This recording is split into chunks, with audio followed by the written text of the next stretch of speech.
लेकिन जिस चाइना को पूरा भकेंग गाली देता है, पूरे आरएसएस बीजेपी के लोग गाली देते हैं, उसी चाइना का बना हुआ एप्पल का फोन इस्तेमाल करते हैं, एमआई का फोन इस्तेमाल करते हैं। और तो छोड़िए, आज इन्होंने मेरठ से दिल्ली तक हाई स्पीड ट्रेन चलाने का जो प्रोजेक्ट था वो चीनी कंपनी को दे दिया। जो 56 इंच का सीना था सिकुड़ के 6 इंच का हो जाता है जब नेपाल और चाइना की बात आती है। कि कल सुधांशु त्रिवेदी बीजेपी के मेंबर ऑफ पार्लियामेंट कहते हैं कि अगर 1947 के बाद की मस्जिद और मजार हटा दी जाए हम मंदिर हटा देंगे। यानी कि खुद भाजपा मंदिर तोड़ने के लिए तैयार है, क्योंकि उनकी आस्था नहीं, उन्हें जिद है। ये बाकायदा मेरे साथ बहस में किसी भी धर्मस्थल, किसी भी धर्म का धर्मस्थल को तोड़ने का षड्यंत्र, ये नंगा नाच अब भारत की जनता नहीं होने देगी। जिन्होंने भगवा रंग पहन करके गुंडागर्दी की, आतंक मचाया, अब उस भगवा का अपमान देश की जनता नहीं होने देगी। जगह तय कर लें अमित शाह साहब, तारीख तय कर लें, जनता अपनी बुला लें, और हम साबित करेंगे कि सीए नागरिकता देता भी है, सीए नागरिकता लेता भी है, और सीए भारत के संविधान के आर्टिकल 14 की धज्जियां उड़ाकर भारत को तोड़ने की बात करता है। जहां विदेशियों पे करम और अपनों पे सितम का फॉर्मूला है। जुमलों के बेताज बादशाह है नरेंद्र मोदी जी। ठीक उसी तरीके से उन्होंने ये जुमला बोला कि आत्मनिर्भर बनिए। आत्मनिर्भर नरेंद्र मोदी जी खुद बन जाएं, 10 लाख का सूट पहनते हैं, मेकअप कितने का कराते हैं वो बता दें, आत्मनिर्भर बन जाएं वो। जो बिहार चुनाव चल रहा है इस समय, जो उसकी रैलियां कर रहे हैं, वर्चुअल रैली करते हुए सामने आ रहे हैं, आपको क्या लगता है कि वाकई वो वर्चुअल रैली है या फिर आप वर्चुअल रैली इसको मानते हैं? किस नजरिए से इसको देखना चाहते हैं? ये वर्चुअल रैली नहीं, भारत के गरीबों का मजाक उड़ा रहे हैं। जितना पैसा ये 72,000 एलईडी लगाने पे खर्च कर रहे हैं, काश उतना पैसा मजदूरों को राशन और उनको घर पहुंचाने के लिए इस्तेमाल किया गया होता, वेंटिलेटर लाने के लिए किया गया होता, टेस्टिंग किट के लिए किया गया होता, भारत की व्यवस्था को सुधारने के लिए किया गया होता, तो शायद भारत के अंदर कोविड-19 की ये स्थिति ना होती। वर्चुअल रैली नहीं, सही कहा आपने, ये खर्चुअल रैली है। ये भारत के गरीबों का मजाक उड़ाने का षड्यंत्र है, और ये बताना चाहते हैं कि इन लोगों को कोरोना की फिक्र नहीं है, देश को कितना नुकसान हो जाए कोई फिक्र नहीं पड़ती, कितने लोग मर जाएं, पूरा देश राष्ट्र आपदा में डूबा हुआ है, जिंदगी और मौत की लड़ाई लड़ रहा है, और ये चुनाव में बिजी है, पूरा देश कोरोना से लड़ रहा है। ये जो पैसा बर्बाद एलईडी में कर रहे हैं, अगर जरा भी शर्म बची थी बता दो कि भारत में कितने वेंटिलेटर हैं, बता दीजिए कि हम लोग कितने टेस्ट कर रहे हैं। जिस देश की आबादी 30 करोड़ है वो 2.5 करोड़ टेस्ट करता है, और जिस देश की आबादी 138 करोड़ है वहां 1 करोड़ भी टेस्ट नहीं होते हैं, और कहते हैं हम बहुत बड़ा तीर मार लिए। आने वाले समय में कोरोना कहर बनकर टूटा इस तरह से जा रहा है, और कोरोना कैरियर कौन लोग बने? शराब की दुकान के लिए ये लोग कहते हैं कि यहां से हमको रेवेन्यू मिलता है तो हम लोग देश के लोगों को मरने के लिए छोड़ देंगे शराब की दुकानें खोल करके। ठीक उसी तरीके से ये कहते हैं कि हम लोग वर्चुअल रैलियां करेंगे, रैली में लोग एक साथ मिलेंगे, और ये शेक हैंड करते हैं, दूसरों से कहते हैं कि 2 गज की दूरी अपनाइए। और प्रधानमंत्री जी नवीन पटनायक से हाथ मिलाते हैं और संदेश देते हैं कि कुछ नहीं है। तो पूरी तरह से कोरोना में सरकार नाकाम हो गई, चाहे मजदूर का मुद्दा रहा, चाहे शराब का मुद्दा रहा, लेकिन उस तमाम नाकामी को छिपाने के लिए रैली कर रहे हैं। देश जाए भाड़ में लेकिन सरकार भाजपा की बने, इनका लक्ष्य सिर्फ इतना है। के बाद से देखा ये जा रहा है, मुद्दा ये भी उठ रहा है कि काशी मथुरा वाला जो है उस मैटर को उठाने को इसके जा रहे हैं और चला भी रहे हैं सर्वोच्च न्यायालय के अंदर में इसकी में। आपको किस वजह से देखता है, क्या इस महामारी के बीच में ऐसे सारे कार्य करना जरूरी है? कोरोना से हारे, मजदूरों से हारे, काशी मथुरा के नाटक के सहारे। और हम ये बात स्पष्ट कर दें कि 1991 जो एक्ट है प्लेसेस ऑफ वर्शिप, किसी भी धर्मस्थल, किसी भी धर्म का धर्मस्थल को तोड़ने का षड्यंत्र, ये नंगा नाच अब भारत की जनता नहीं होने देगी। जिन्होंने भगवा रंग पहन करके गुंडागर्दी की, आतंक मचाया, अब उस भगवा का अपमान देश की जनता नहीं होने देगी। और कल ये बात मैंने कही तो झल्ला गए थे तमाम टीवी डिबेट्स में लोग। मैं यही इसीलिए कह रहा हूं कि कल सुधांशु त्रिवेदी बीजेपी के मेंबर ऑफ पार्लियामेंट कहते हैं कि अगर 1947 के बाद की मस्जिद और मजार हटा दी जाए हम मंदिर हटा देंगे। यानी कि खुद भाजपा मंदिर तोड़ने के लिए तैयार है, क्योंकि उनकी आस्था नहीं, उन्हें जिद है। ये बाकायदा मेरे साथ बहस में सुधांशु त्रिवेदी भाजपा के एमपी ने कहा कि 1947 के बाद के मंदिर गिराने तैयार हैं, जबकि धर्म स्थल किसी भी धर्म का हो उसकी रक्षा 1991 एक्ट कहता है कि 1947 में बाद जो धर्म स्थल जिस स्थिति में थे वो वही रहेंगे।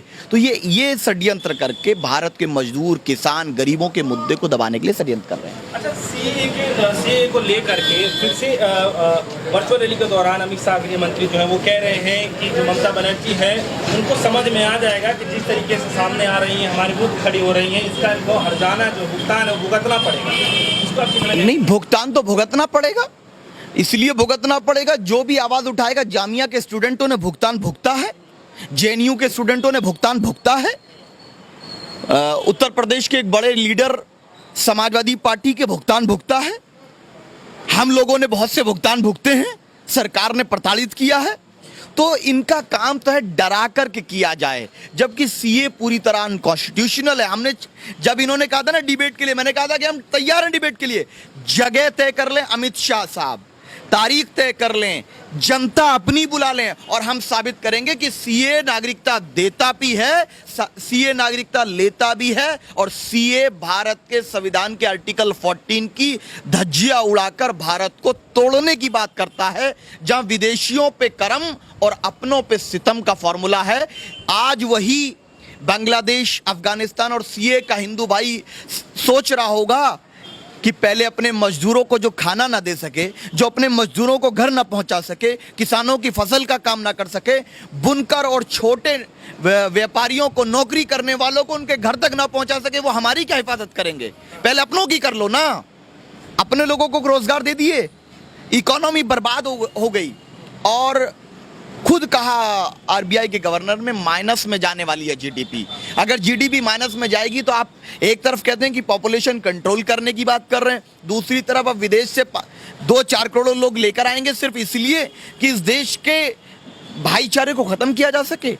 ये पूरी तरीके से संविधान विरोधी कानून है और इसके लिए हम भाजपा को बार बार ये कहते हैं कि हम चैलेंज करते हैं कि आप इस पर डिबेट करो। सत्ता में जो अभी चल रहा है, क्या लोगों को बोलने की आजादी छीनी जा रही है? किस तरीके से प्रताड़ित किया जा रहा है? आप इसको आप ये देखिए कि सब लोग क्या क्या नहीं बोले, लेकिन डॉक्टर कफील को इसलिए डाल दिया कि डॉक्टर है। एक डॉक्टर का इस्तेमाल जहां दूसरे देश कैदियों को रिहा कर रहे हैं और हम लोग डॉक्टर्स को अंदर डाल रहे हैं। अरे इस कोविड-19 में, इस महामारी में उनका एक इस्तेमाल करना चाहिए था कि हाँ एक डॉक्टर है, अच्छा डॉक्टर है, उन कैसे वो देश की सेवा कर सकें। दूसरी चीज जो इंपॉर्टेंट है, इलाहाबाद के एसएसपी ने शिक्षक भर्ती का जो भांडाफोड़ किया, जो घोटाले का, उसको आप वेटिंग में डाल दिए। जो भी घोटाले को कहेगा, चाहे चारा घोटाले की बात हो, और सब चीज को आप छुपा दे रहे हैं। 23 करोड़ जनता है और मात्र 7,000 वेंटिलेटर हैं उत्तर प्रदेश के अंदर। ये सच्चाई है। टेस्ट 23 करोड़ की आबादी और अभी तक 3 लाख टेस्ट भी उत्तर प्रदेश में नहीं हुए। मैं तो कहता हूं मुख्यमंत्री जी से, आपको उनको बहुत तजुर्बा है नाम बदलने का।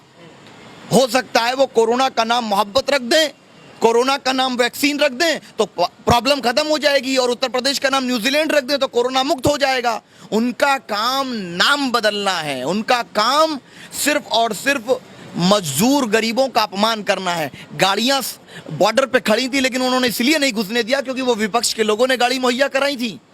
ये एक षड्यंत्र है। दिल्ली की चिंता है अमित शाह जी को, होनी चाहिए, लेकिन जिस तरीके से दिल्ली की चिंता की, क्या अमित शाह जी अपने गृह राज्य गुजरात की चिंता करेंगे, जहां सबसे ज्यादा मौत हमारे गुजराती भाइयों की गुजरात में कोरोना से हो रही है? पूरे देश में सबसे ज्यादा डेथ रेट वहां का है, लेकिन एक शब्द नहीं बोलेंगे क्योंकि वहां सरकार भाजपा की है।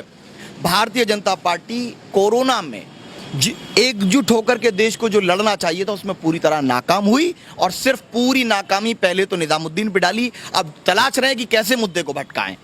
अच्छा, प्रधानमंत्री नरेंद्र मोदी लीडर को कंप्लीट करते हुए कह रहे हैं कि आप लोग आत्मनिर्भर बनिए। क्या इस स्थिति में आत्मनिर्भर बनना आपको कितना सही लगता है? क्योंकि लोगों के पास खाने के पैसे नहीं है, जितनी कंपनियां हैं वो सब डूब चुकी हैं। आंकड़ा एक आंकड़े, रजिस्टर आंकड़े के मुताबिक देखा जा रहा है करीब सन 2019 से लेकर सन 2000 के बीच में 6,80,000 के करीब कंपनियां जो बंद हो गई हैं। तो इस समय ऐसी स्थिति में कैसे लोग आत्मनिर्भर बन सकते हैं? नहीं, ये प्रधानमंत्री जी जो मन में आया बोल देते। उन्होंने कहा था बिहार के पिछले चुनाव में कि बिहार को हम 1,25,000 करोड़ देंगे। मैं पूछ रहा हूं, बता दीजिए कितना दिया, डेटा दे दीजिए। 15 लाख देंगे, बता दीजिए कितने लोगों को मिला। 2 करोड़ नौकरियां हर साल देंगे, बता दीजिए कितने लोग को मिला।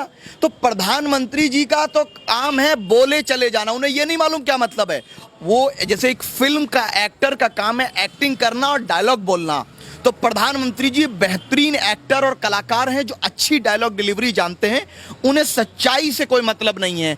20 लाख करोड़ में से गरीब को क्या मिला? क्या गरीब के बच्चे की फीस माफ हुई? मुझे बता दीजिए कितनों की हुई। क्या गरीब का बिजली का बिल माफ हुआ? मुझे बता दीजिए क्या फायदा हुआ 20 लाख करोड़ का। ईएमआई लोन जो छोटे कारोबारी का, छोटे नौकरी करने वाले का था, क्या वो माफ हुआ? जब रामदेव जैसी लोगों की कंपनी का लोन माफ हो सकता है, तो भारत के किसान का, मजदूर का, बुनकर का, छात्र का, युवा का लोन माफ क्यों नहीं हो सकता? उसकी बाइक की, गाड़ी की ईएमआई माफ क्यों नहीं हो सकती? तो ये उनका तो काम है एक्टिंग करना। जुमलों के बेताज बादशाह है नरेंद्र मोदी जी। ठीक उसी तरीके से उन्होंने ये जुमला बोला कि आत्मनिर्भर बनिए। आत्मनिर्भर नरेंद्र मोदी जी खुद बन जाएं, 10 लाख का सूट पहनते हैं, मेकअप कितने का कराते हैं वो बता दें, आत्मनिर्भर बन जाएं वो। तो आत्मनिर्भर बनेंगे कैसे कि अभी पूरे देश को कह रहे हैं कि आत्मनिर्भर बनिए, दूसरे देशों का सामान इस्तेमाल ना करिए, लेकिन जिस चाइना को पूरा भक्त गैंग गाली देता है, पूरे आरएसएस बीजेपी के लोग गाली देते हैं, उसी चाइना का बना हुआ एप्पल का फोन इस्तेमाल करते हैं, एमआई का फोन इस्तेमाल करते हैं।